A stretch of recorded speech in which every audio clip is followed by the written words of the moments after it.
The council chamber erupted in applause. Delegates from 43 species rose from their seats, their various forms of celebration filling the massive hall with sounds that ranged from chirps to roars.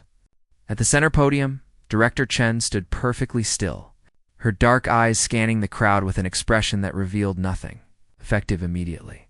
"Humanity withdraws from all Galactic Council operations," she repeated, her voice calm and clear. "We thank the Council for 2 centuries of cooperation. Earth wishes you all well." The Zeltheran delegate, his crystalline body flickering with excited colors, practically danced in his seat. For years, he had campaigned against human influence in council affairs. Now, finally, his speeches had worked. The humans were leaving. The other species would be free to govern themselves without human interference, without human judgment.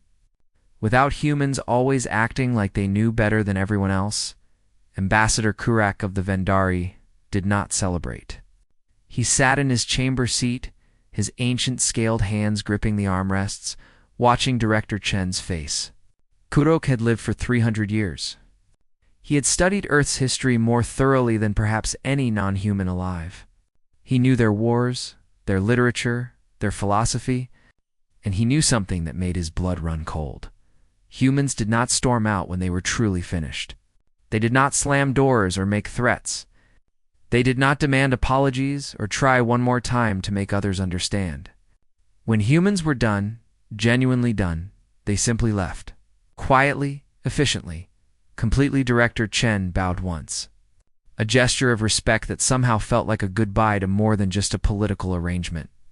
Then she turned and walked toward the exit. Her footsteps echoed in the chamber, and slowly the celebration began to quiet. Something about the sound of those footsteps, measured and final, made even the most excited delegates pause. Kurok stood up suddenly, his chair scraping against the floor. "Wait," he called out, his voice cutting through the dying applause. "Director Chen, please. We should discuss transition procedures. There are treaties to maintain, defense agreements to honor. Medical research programs." That Chen stopped at the doorway but did not turn around. "All human personnel will be withdrawn within 72 hours, she said. "All treaties involving human enforcement are hereby void. All research agreements are terminated. All defense pacts are dissolved. We have left detailed documentation of our technology for council use. Good luck." Then she was gone. For a moment, the chamber was silent. Then the Zeltheran delegate laughed, breaking the tension. "Finally, we are free of their condescension, free to make our own choices without Earth's military breathing down our necks." Other delegates joined in the celebration again, but Kurok barely heard them. He was already accessing his data terminal, pulling up star charts, watching in real time as human ships across the galaxy began moving. Every single one. From military vessels, to merchant ships, to research stations, to diplomatic shuttles. All of them were jumping too faster than light travel, heading back toward human space. It was not a retreat. Retreats were messy, rushed, desperate. This was an extraction. Precise. Coordinated. Every human ship leaving simultaneously suggested months, maybe years of planning. They had known this was coming. They had prepared for it. Kurok's claws tapped frantically across his terminal as he pulled up more data. His worst fears were confirmed within minutes. Every piece of human technology they had shared with the galaxy was shutting down. Medical facilities that humans had built on 17 worlds went dark.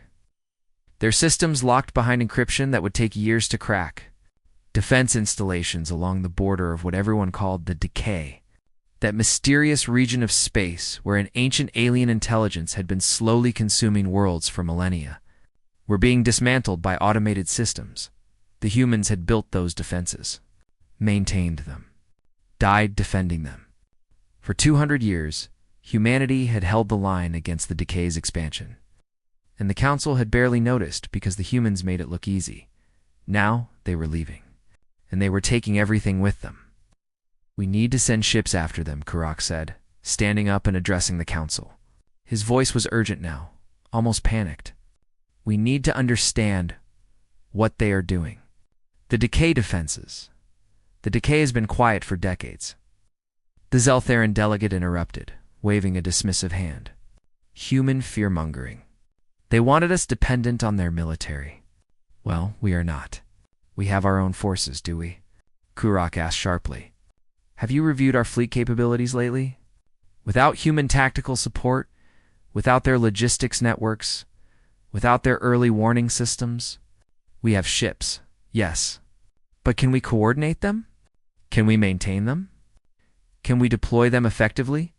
The Morgoth Collective's representative, a being of pure energy contained in a crystalline form, flickered thoughtfully. Ambassador Kurok raises valid concerns. Perhaps we should reach out to Earth, negotiate some kind of support agreement. They will not answer, Kurok said quietly, still staring at his terminal. Look at the communications grid. They have changed all their protocols. Every frequency we use to contact human space is now encrypted.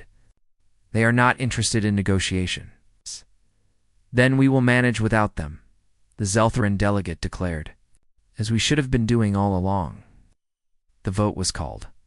The Council officially accepted humanity's withdrawal with 38 votes in favor, 4 against, and 1 abstention. Kurok was one of the 4 who voted no. It did not matter. The decision was made. Over the next 3 days, Kurok watched as the last humans left Council space. He watched as the defense grid along the decay went silent. He watched as medical facilities across the galaxy shut down, leaving thousands of patients without treatment. He watched as the trade routes that humans had protected began to see an increase in piracy. He watched as old territorial disputes between species that humanity had mediated suddenly flared up again. On the 4th day, he ran probability calculations. His computer was one of the most advanced in Council space, capable of processing millions of variables. He fed it everything he knew about galactic politics, about military capabilities, about the decay's historical patterns, about human behavior. The results made him close his eyes in despair. 3 weeks. Maybe 4. That was how long it would take for the galaxy to understand what it had lost. That was how long it would take for the first major crisis to emerge, for the old grudges to turn into violence. For the thing in the decay to notice that the guards were gone, Kurok sent a message to Earth, marked urgent, pleading for reconsideration. It bounced back immediately, undeliverable. He sent another through different channels. Same result. He sent 20 more, each increasingly desperate. None went through. Humanity had not just walked away. They had sealed the door behind them, 19 days after humanity's departure. The Krellick's Dominion launched a surprise attack on Zeltheran border colonies. The news reached the Council within hours, and Ambassador Kurok felt no satisfaction at being right. He only felt sick. The Zeltheran delegate, who had celebrated so loudly 19 days ago, now stood at the emergency. Council session with his crystalline body flickering between angry red and fearful blue. This is an act of war, he shouted. The Krellicks have violated the Treaty of Andros. We demand immediate council intervention. The Krellick's ambassador, a massive insectoid being with mandibles that clicked when she spoke, remained calm. The Treaty of Andros was enforced by human peacekeepers. There are no human peacekeepers. Therefore, there is no treaty. The chamber exploded into arguments. Within minutes, 3 other species had announced military actions of their own. The Ithrani declared a blockade of trade routes they had always wanted but could never take while humans patrolled them. The Morgoth Collective began landing troops on mining colonies that humans had protected under ancient agreements. The Talmari and the Vrexian Confederacy. Old enemies who had maintained an uneasy peace for 80 years thanks to human mediation, mobilized their fleets against each other. The council chair, a Bendari named Yilix, slammed his gavel repeatedly. We must discuss this calmly. We must find diplomatic solutions. Where are the human diplomats? Someone shouted from the back. Where are the human negotiators? The chamber went quiet. Everyone knew the answer. The humans were gone. And without them, no one trusted anyone else to negotiate fairly. Every species suspected every other species of bias, of hidden agendas, of wanting to fill the power vacuum humanity had left behind. Counselor Srel of Zelthera stood up, his colors now showing deep purple humiliation. We should contact Earth, apologize, ask them to return, at least temporarily, until we can establish new peacekeeping forces. Agreed, said the Morgoth representative. Send a diplomatic mission immediately. Kuruk shook his head slowly. It will not work, but try if you must. The message was composed carefully, apologetically. It acknowledged that perhaps the council had been too hasty. It requested that humanity reconsider that they help during this transition period, that they honor their commitment to peace. The message was signed by all 43 council species. It bounced back within seconds. Undeliverable. The communication protocols had been changed. Just as Kuruk had warned, they tried other channels, old emergency frequencies, backdoor diplomatic networks, even commercial communication services. Every single attempt failed. Humanity had not just changed their protocols, they had erected a wall of silence around their entire territory. While the Council argued about how to contact Earth, the situation across the galaxy deteriorated rapidly. The wars that had started on day 19 spread like fire. Species that had been allies for decades suddenly remembered old grievances. Trade agreements fell apart. Pirates, no longer afraid of human patrol ships, began raiding more boldly. And then, on day 23, Kuruk's monitoring systems detected something that made his hands shake. The decay's expansion rate had changed. For 200 years, the decay had been growing slowly, consuming perhaps one star system every few years. Now, according to the deep space sensors that were still functioning, it was moving 3 times faster. No, not moving. Pouring forth, like something that had been testing defenses, probing for weakness, and had suddenly realized those defenses were gone. Kuruk presented his findings at the next emergency session. He showed star maps with the decay's new expansion pattern. He showed estimates of how long before it reached populated systems. 3 months, maybe 4, before it hit the first major colonies. Less than a year before it reached core council worlds. We must mobilize our fleets, he said. Every ship we have must move to the border immediately. We must hold the line that humanity was holding. With what tactical doctrine? Asked the Ithrani commander. Human strategy built our defense plans. Human logistics supported our supply lines. Human intelligence networks told us where to deploy. Without them, we are blind. Then we learn quickly, Kuruk snapped. Or we die. The Council authorized military mobilization, but it was chaos from the start. Every species had different communication standards. No one could agree on a command structure. The Zeltheran fleet insisted on using their traditional formation tactics, which humans had told them repeatedly were outdated and vulnerable. The Krelliks refused to share intelligence with the Zelthera, whom they were still fighting. The Morgoth wanted to use weapons that 3 other species considered illegal. While they argued, the decay continued to advance. On day 30, a single message arrived at the Council. It came from an unknown source, routed through networks that should not have been accessible. Text only, in perfect standard galactic script. You wanted independence? You have it. Good luck. No signature. No origin point that could be traced. But everyone knew who had sent it. Counselor Thrain of the Morphidian Accord, a species known for their analytical minds, stood up slowly after reading the message. His voice was quiet, almost conversational, which somehow made his words more terrifying. They planned this, he said. Look at the timeline. Look at how smoothly they extracted. Every human ship moving simultaneously. Every piece of technology locked down with codes we cannot break. Communication protocols changed across their entire civilization overnight. This was not a spontaneous decision. They have been preparing for this for years. He pulled up data on his terminal, projecting it for everyone to see. 3 years ago, humans started reducing their dependence on Council resources. 2 years ago, they began building redundant infrastructure in their own space.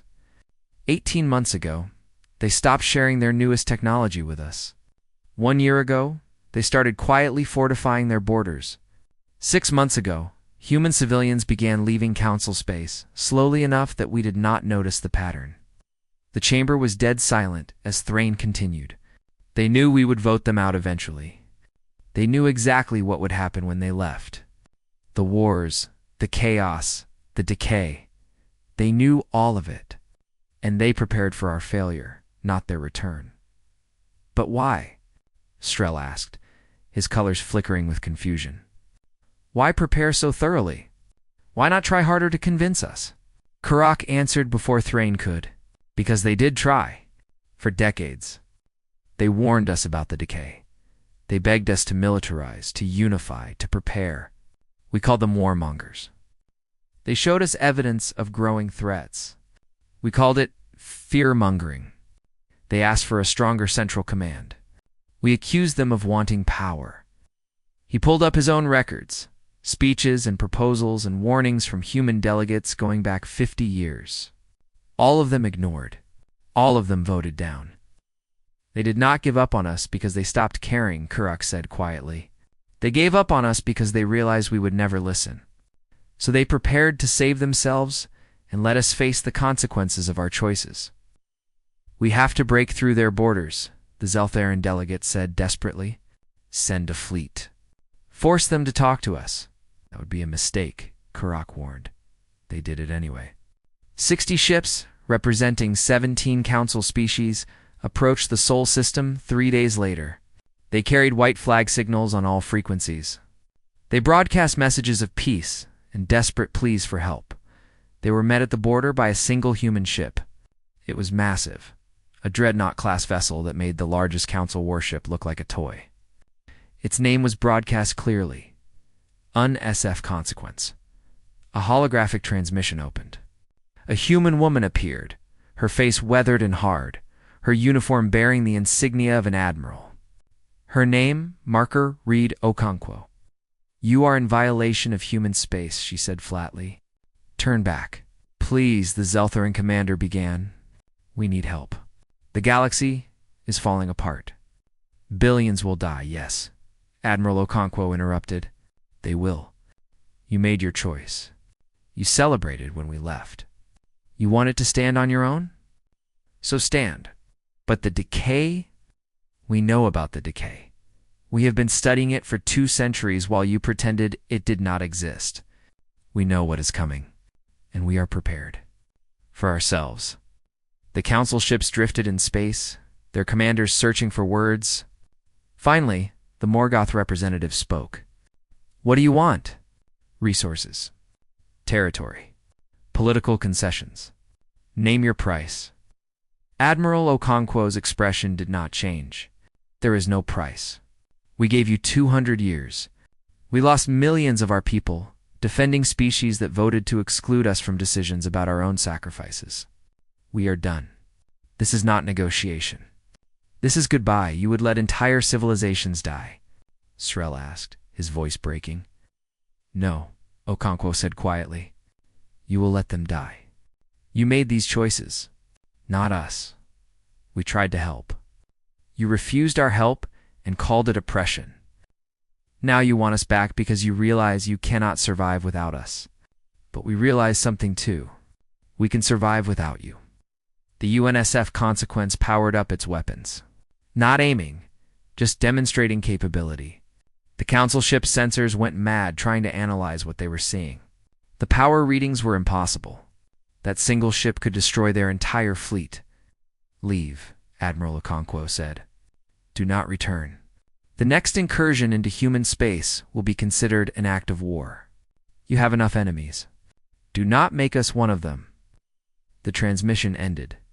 The council fleet turned back, humiliated and terrified, as they returned to council space. Fragmentary reports began coming in. Long-range sensors, still functioning in a few locations, had detected massive construction in deep space within human territory. Something huge was being built around a star. Probes sent to investigate were destroyed by automated defenses before they could get close. Humanity was building something. Something big enough to be seen from light years away. Something that required the resources of an entire solar system, and they were building it alone. For themselves, while the rest of the galaxy burned. 8 weeks after humanity's departure, the Galactic Council controlled less than half the territory it once had.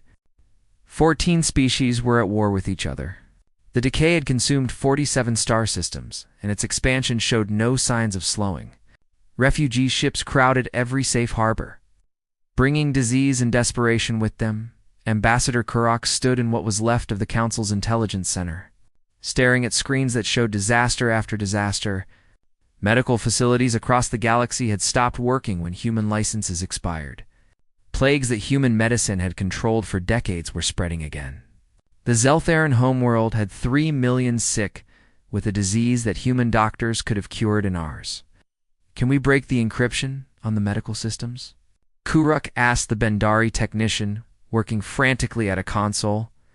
We have been trying for weeks, the technician replied, his tentacles moving across multiple keyboards simultaneously. Human encryption is more sophisticated than we thought. It would take years to crack, maybe decades. By then, he did not need to finish the sentence. Military reports were even worse. The Zeltheran fleet had engaged the Decay's vanguard 3 days ago. The first major battle against the alien threat in 200 years. They had used their traditional tactics, the same ones their ancestors had used for millennia.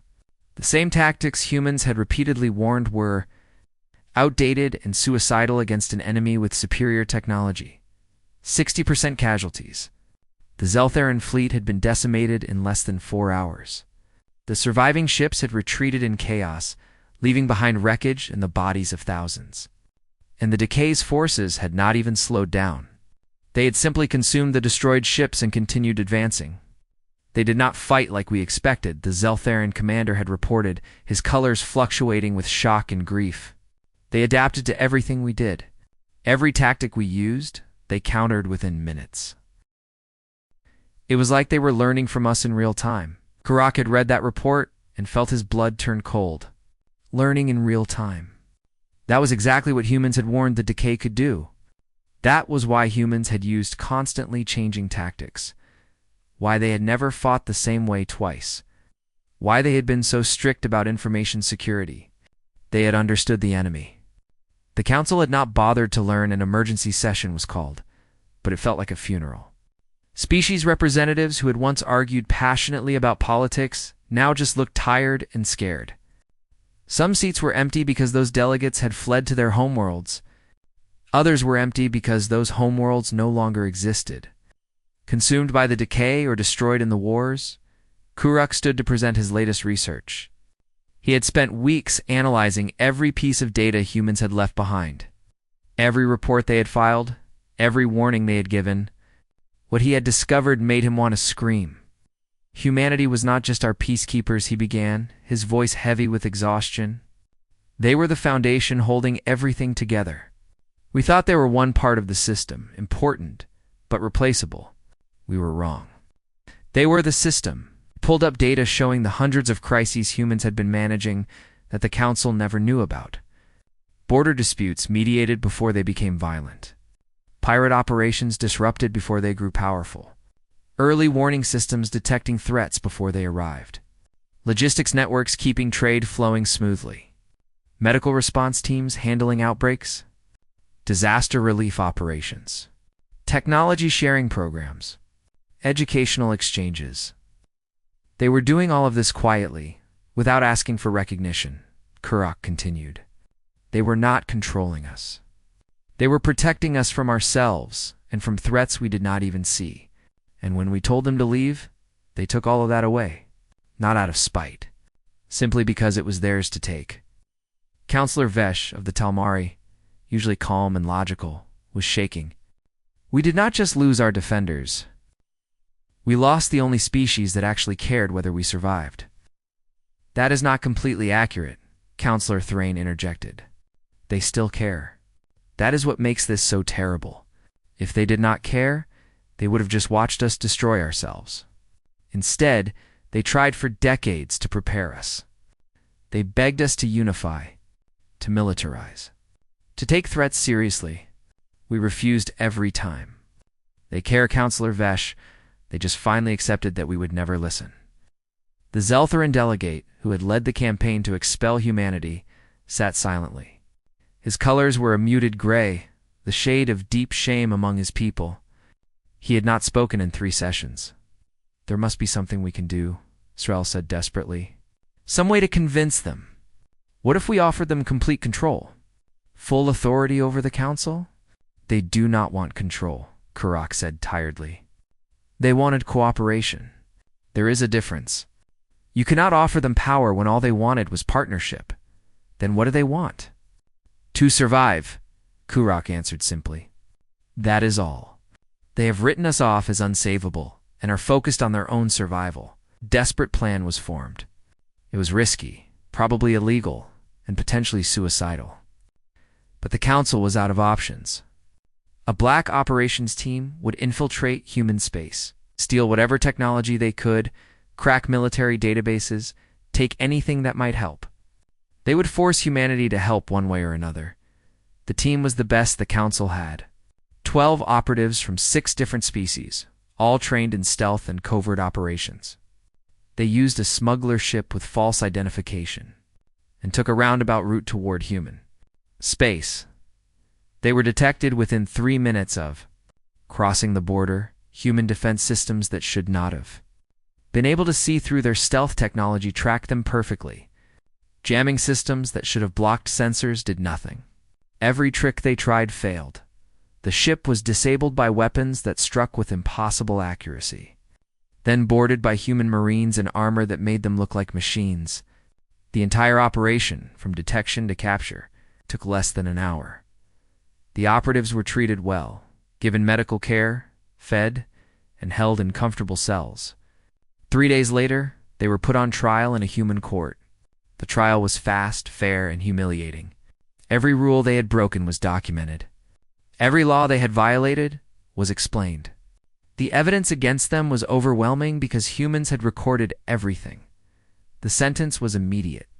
Deportation back to council space, but they were not sent back alone. A human diplomatic courier came with them, carrying a message for the council. The courier was a young woman who looked barely old enough to be in the military. She delivered the message in person, standing in the council chamber with her hands clasped behind her back, her voice clear and formal. The Provisional Government of Earth has authorized me to deliver the following statement. The incursion into human space by council operatives is forgiven this one time. There will be no second chances. The next incursion, whether military, covert, or civilian, will be considered an act of war. Earth has no desire for conflict with the Council, but we will defend our sovereignty with absolute force if necessary. She paused, letting that sink in. You face many enemies. Do not make us one of them. We wish you luck in your struggles, but we will not be drawn back into your politics or your wars. The age of human protection is over. Adapt or perish. That is your choice, not ours. Then she turned and left, her footsteps echoing in the silent chamber, just like Director Chen's had 2 months ago. Counselor Srel began to cry, not quietly, but with great heaving sobs that shook his crystalline body. No one told him to stop. Several other delegates were crying too. What have we done? Srel whispered between sobs. What have we done? Kurak had no answer. He just watched the screens showing the decay's advance, the spreading wars, the refugee crises. Trillions of beings facing death or suffering. And the only species with the capability and experience to help them had been driven away by pride and fear. That night, alone in his quarters, Kurak accessed his personal files. He had been keeping a journal since humanity's departure, documenting everything. Future generations, if there were any, would need to understand how this happened. How an entire galactic civilization destroyed itself, not through malice or stupidity, but through the simple inability to recognize what it had until it was gone. He wrote one final entry for the day. We convinced ourselves that human help was oppression. We told ourselves we were strong enough alone. We believed that their warnings were exaggerations. We were wrong about everything, and by the time we realized it, they were gone. Not because they hated us, but because they finally understood that we would never change. The galaxy is dying, and humanity is watching from behind walls we forced them to build. He saved the file and closed his terminal. Tomorrow, there would be more disasters to manage, more impossible decisions to make. More reports of systems falling to the decay or wars claiming more lives. Tomorrow, the Council would try again to find solutions that did not exist, to fix problems that had grown too large to fix. But tonight, Kurok just sat in the darkness and mourned for a galaxy that had thrown away its only real hope for survival. The decay reached the first major colony world 93 days after humanity's departure. The planet was called Keller Prime, home to 8 billion Ithrani. They had 48 hours of warning before the alien machines arrived. Kurok watched the defense of Keller Prime through long-range sensors, helpless to do anything but witness. The Ithrani had assembled their entire home fleet, 3,000 ships, the largest military force they had ever gathered. They fought bravely. They fought well, using every tactic their military academies had taught them. It did not matter. The decay's forces were not ships in the traditional sense. They were machines that could reshape themselves, adapt to any attack, learn from every defense. When the Ithrani used energy weapons, the machines developed energy shields. When they switched to kinetic weapons, the machines became denser, harder. When they tried electronic warfare, the machines simply shut down their networked systems and fought independently. Keller Prime fell in 17 hours.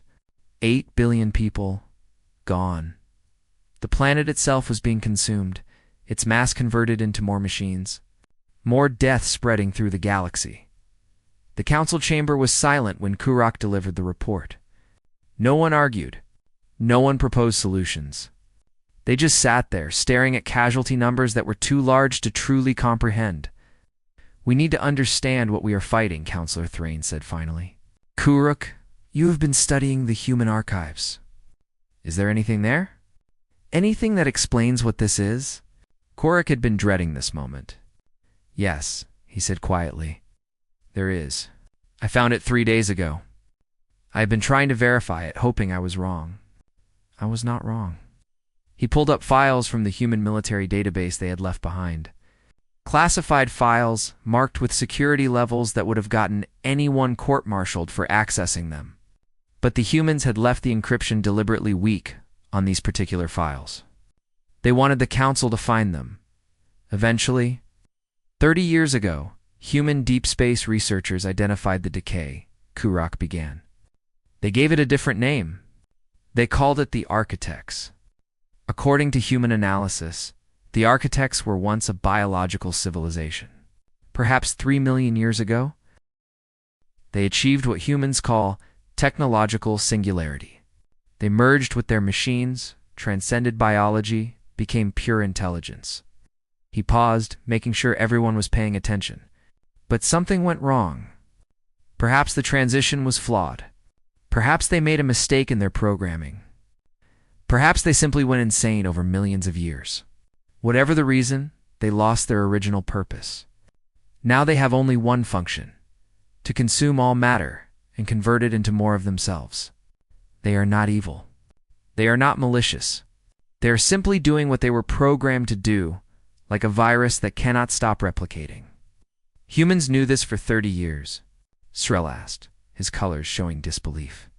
"Why did they not tell us?" "They did tell us," Kurok replied bitterly. He pulled up council meeting records. 17 times over 3 decades, human delegates presented evidence about the Architects. 17 times they asked the council to unite, to militarize, to prepare for full-scale war. 17 times we voted down their proposals, showed the voting records. The same species voted against the measures every time. The Zelthera, the Krelix, the Morgoth, the Talmari, all the powerful species who did not want to give humans more authority, who did not trust human warnings, who thought humans were just trying to maintain their influence through fear. "We called them warmongers," Thrain said softly. "We accused them of creating threats to justify their military presence. We thought they were lying to control us." "They were not lying," Kurok said. "Look at this." He pulled up more files. Battle reports from human engagements with the Architects going back decades. Hundreds of skirmishes, dozens of major battles, All fought quietly on the border, while the Council remained ignorant.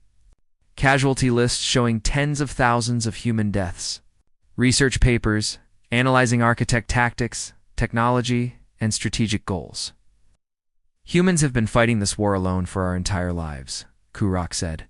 While we debated trade agreements and argued about territory, they were dying to protect us from an enemy we did not even believe existed. And when we finally forced them to leave, they took all their knowledge with them.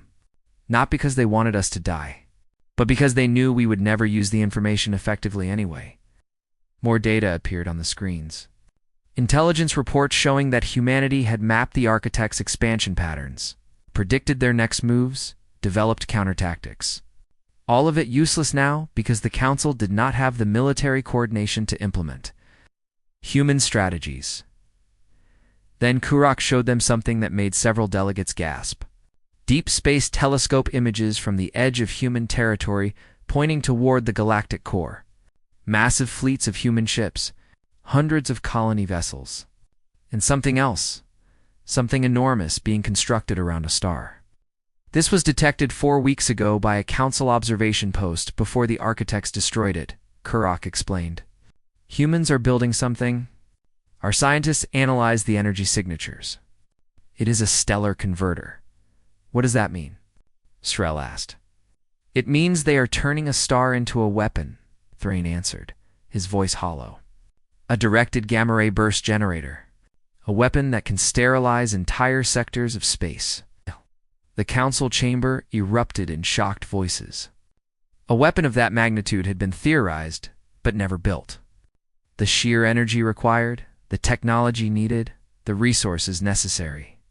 It was beyond what anyone thought possible. Except apparently, humans had decided it was not only possible, but necessary. They are going to cauterize the galaxy, Kurok said, his voice cutting through the noise.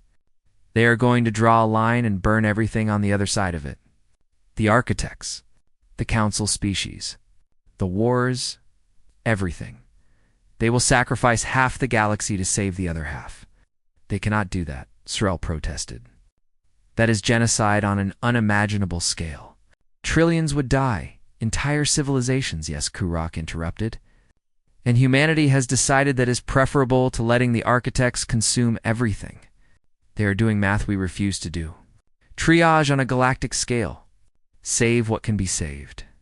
Accept the loss of what cannot. He brought up more data, showing human population movements. Colonies on the near side of their space were being evacuated deeper into human territory. Defense installations were being built in layers. Supply depots were being stocked.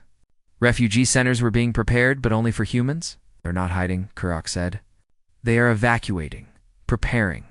They know what is coming, and they are ready to do what is necessary to survive, even if it means watching most of the galaxy die. Counselor Vesh stood up slowly. We need to stop them. If they use that weapon, we cannot stop them, Kurok said flatly. We could not beat them in a fight 2 months ago when we were at full strength. Now, broken and scattered as we are, we would last minutes against a full human military response. Besides, they are in their own territory. We have no jurisdiction, no authority, no leverage. Then what do? Vesh asked desperately. We survive if we can, Kurok answered. We try to save as many as possible. We hope that maybe if we show we are willing to change, to learn, to actually fight instead of just arguing, humanity might reconsider. But I would not count on that. That night, a rogue transmission was detected. It was not on official channels, not cleared through human government systems. It came from somewhere in human civilian space, bounced through multiple relays to hide its origin. A human engineer who had married a Zeltheran and had family in Council space. The message was brief. It's just text. But it confirmed what Kurok had suspected. The stellar converter was nearly complete. Humanity's military was preparing for what they called the cauterization protocol. They had drawn lines on star maps, calculated acceptable losses, and made peace with what they were about to do. They were giving themselves 3 more months to evacuate everyone they could save, to secure their borders, to say goodbye to a galaxy they had once tried to protect. After that, they would light the fire and burn away the infection. No matter how many innocent lives were caught in it, The human who sent the message added one final line. They know it is monstrous. It keeps them awake at night. But they are going to do it anyway because they cannot see any other way to stop the architects. If the council has another solution, now would be the time to share it. Otherwise, start running. You have 3 months. Kuruk read that message and felt something break inside him. Humanity had not become monsters. They had simply been forced to make the choice that all dying civilizations eventually face: who lives and who dies when everyone cannot be saved. And the council, the great galactic council that had ruled for millennia, had no answer. No solution. No plan. Just fear and regret and the dawning realization that they had destroyed themselves not through the architects' invasion, but through their own arrogance, decades ago, when they drove away the only friends they had ever really had. The architects reached the council's core worlds on day 147. The Zeltheran homeworld, Zelthera Prime, was the first to fall. 6 billion people lived there. They had 3 hours of warning. Most did not make it to the evacuation ships. Counselor. Srel watched his homeworld die through a viewport on the refugee ship that carried him away. He watched the architect machines descend like a swarm of locusts made of metal and energy. He watched his civilization's greatest cities, monuments that had stood for 10,000 years, dissolve into raw materials. He watched until the ship jumped to FTL. Then he sat in the darkness and wept. Refugee fleets filled every available space lane. Millions of ships, carrying billions of desperate people, fleeing toward anywhere that might be safe. Some headed toward the galactic rim, hoping to outrun the architects. Some tried to hide in nebulas or asteroid fields, and some, despite everything, despite the warnings and the rejection, turned toward human space. They had nowhere else to go. At the human border, the UNSF Consequence stood watch alongside 300 other human warships.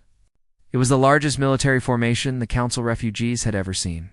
A wall of steel and weapons blocking the only route to safety. On the Consequence's bridge, Admiral Okonkwo stood at her command station, watching the sensor displays as the refugee fleet approached. Thousands of ships, families, children, the last survivors of civilizations that had existed for millennia, and her orders were clear. Turn them back. Earth's reasoning was sound. If the refugees were allowed through, the architects would track them. The war would come to humanity's doorstep. Better to hold the line here, preserve human space, save what could be saved. It was cold mathematics. Brutal triage. The only logical choice when faced with extinction. Admiral, her communications officer, said quietly, "Lead refugee ship is hailing us. It's Ambassador Kuruk of the Vendari." Okonkwo closed her eyes briefly. She knew Kuruk's reputation. He had been one of the few council members who actually understood humanity, who had tried to warn his colleagues. He did not deserve what was about to happen. None of them did. "Put him through," she said. Kuruk's image appeared on the main screen. He looked old. Older than his 300 years should have made him look. His scales were dull, his eyes tired. "Admiral Okonkwo," he said simply, "I am not here to beg. I know your orders. I know why you must do this. I just wanted to say that I am sorry. We were fools. We did not listen when you warned us. We did not appreciate what you sacrificed for us. We deserve what is happening. But the people behind me, the families, the children, they do not deserve this. If you cannot save us all, I understand."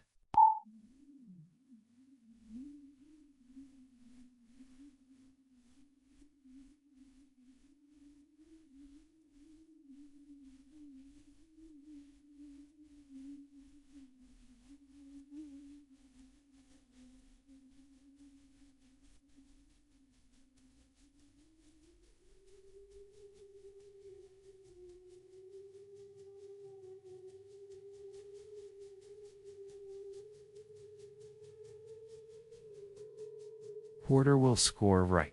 Water. What I will be one. I want a woman.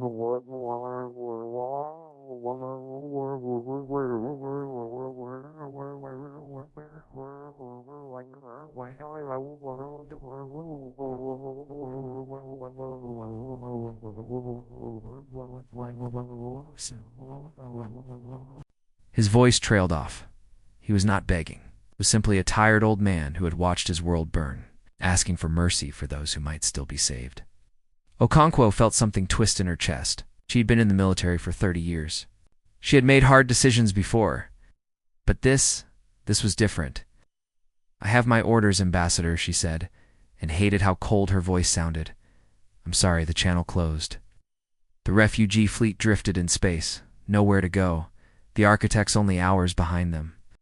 On the Consequences Bridge, the crew sat in silence, watching sensors, waiting for the order to enforce the blockade.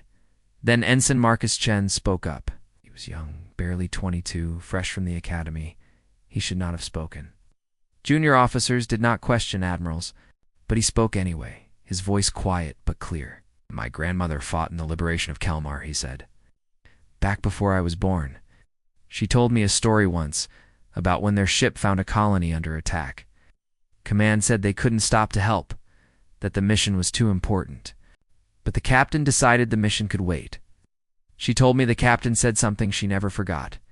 He said, 'The measure of humanity isn't what we do when it's easy. It's what we do when it costs everything.'" Silence on the bridge. Then Lieutenant Yuki Tanaka nodded slowly. "My father always said that we wear this uniform to protect people, not just our people. All people. That's what makes us different." Around the bridge, other officers began speaking up. Quiet statements, personal beliefs, the values they had been raised with, the ideals they had joined the military to defend. They knew what they were risking. Disobeying orders was court-martial material. But something deeper was at work now, something more fundamental than orders or strategy. Admiral Okonkwo listened to her crew. These young people who had been taught that humanity stood for something more than just survival.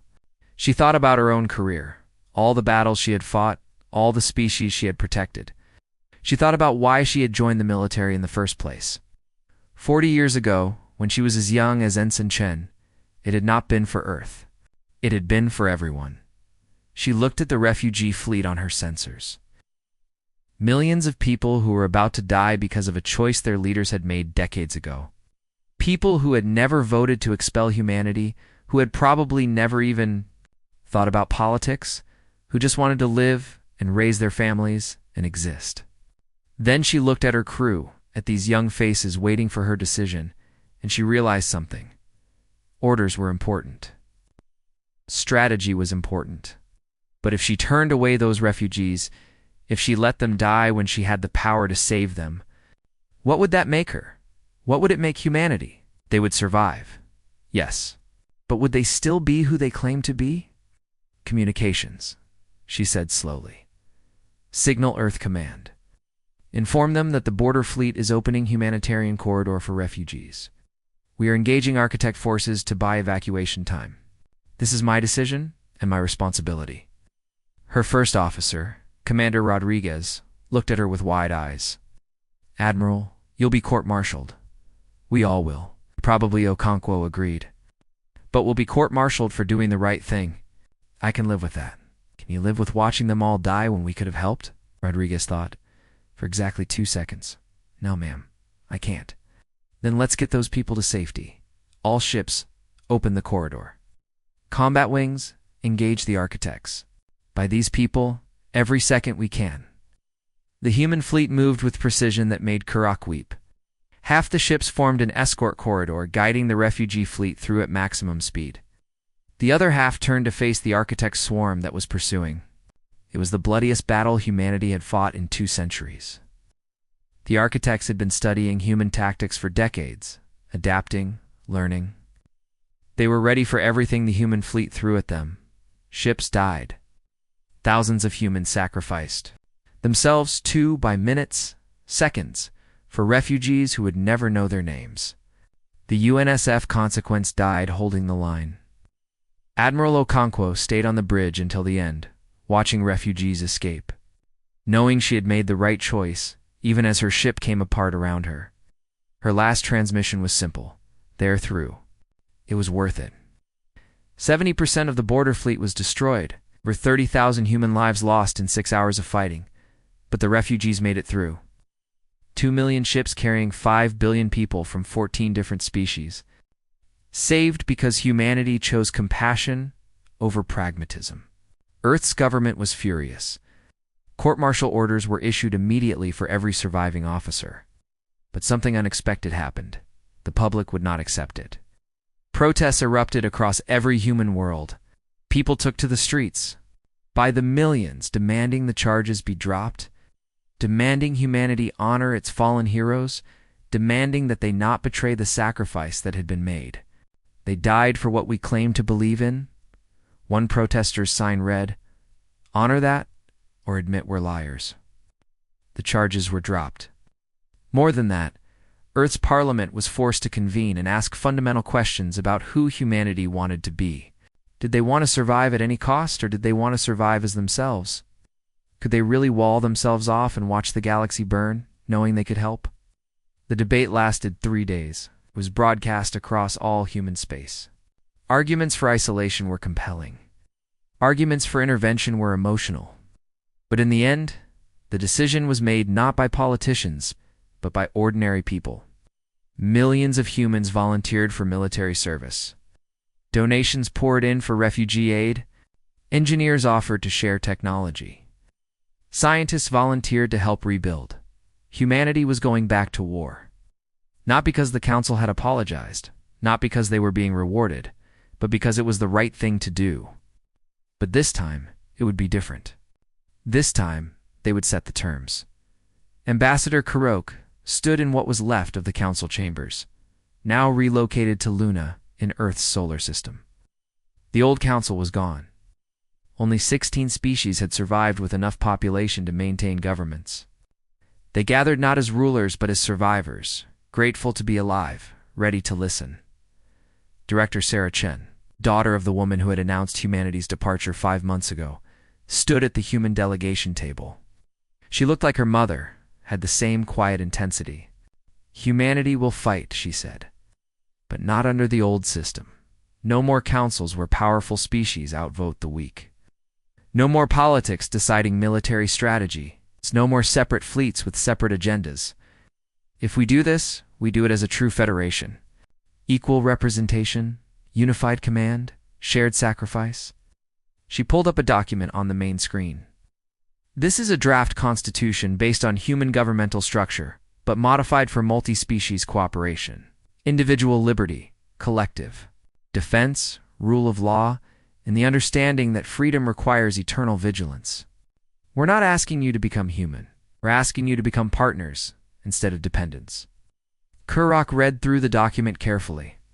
It was fair. More than fair. It gave small species like the Vendari the same voice as large species like the former Zelthuran Empire. It included provisions for cultural preservation, religious freedom, economic cooperation. It was everything the old council should have been. "Why now?" Srel asked quietly. "Come back after we drove you away." Director Chen looked at him steadily. "Because walking away didn't mean we stopped caring. It meant we needed you to understand what you were losing. Some lessons have to be learned the hard way. Yours cost you everything. Ours cost us 30,000 lives at the border and nearly cost us our souls. But we learned too. We learned that we can't save people who don't want to be saved, but we have to try anyway, because that's what makes us who we are." She paused, looking around at the assembled delegates. "The architects are coming. We have maybe 6 months before they reach human space. We can win this war, but only together. Not with you following us, not with us protecting you, but with all of us fighting as equals. That's the deal.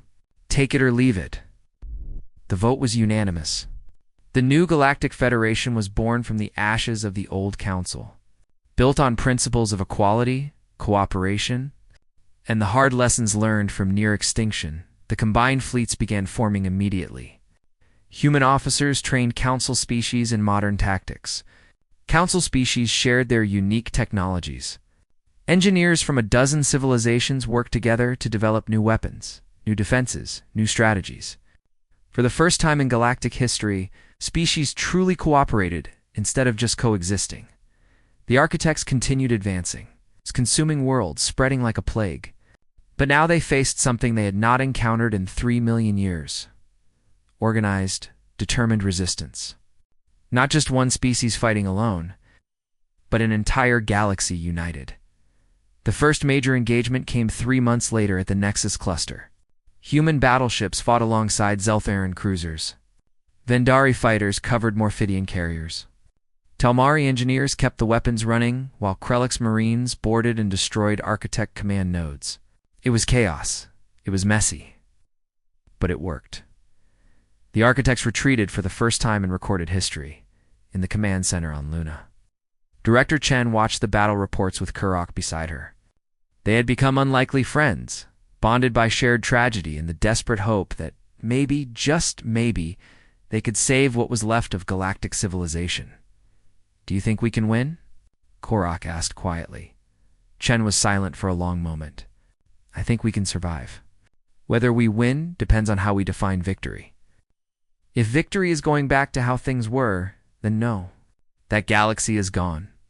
But if victory is building something better from the ruins, then yes, we can win that." She turned to look at him. "Your people paid a terrible price to learn what ours tried to teach you. But you learned. That's more than many species would have done. The question now is whether we can all learn from each other fast enough to survive what's coming." Kurok nodded slowly. "I am old, Director. I may not live to see the end of this war.